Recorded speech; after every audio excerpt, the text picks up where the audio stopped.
ನಂಗೆ ನಿಜವಾಗ್ಲೂ ಗೊತ್ತಿಲ್ಲ. ಇದೆಲ್ಲ ಹೇಗಾಯ್ತು ಅಂತಾನೆ ಗೊತ್ತಿಲ್ಲ. ರಾತ್ರಿ ಏನ್ ನಡೀತು? ರಾತ್ರಿ 11:45ಗೆ ಬಂದ್ರು.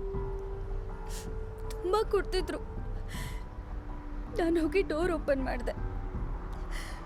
ಊಟ ಬಡಿಸುತ್ತಾ ಗಲಾಟೆ ಮಾಡಿದ್ರು. ನನ್ನ ರೂಮಿಗೆ ಬಂದು ಡೋರ್ ಲಾಕ್ ಮಾಡ್ಕೊಂಡ್ಬಿಟ್ಟೆ.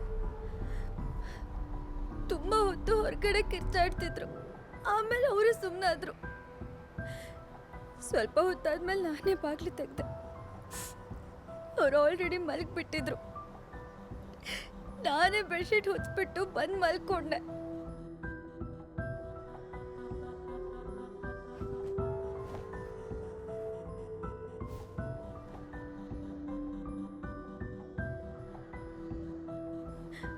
ಬೆಳಗ್ಗೆ ಹಾಲು ನೋವು ಬಂದಾಗಲೇ ಇರ್ತಿತ್ತು. ಆಗ ನೋಡಿದ್ರೆ ಹೀಗೆಲ್ಲ ಆಗ್ಬಿಟ್ಟಿತ್ತು.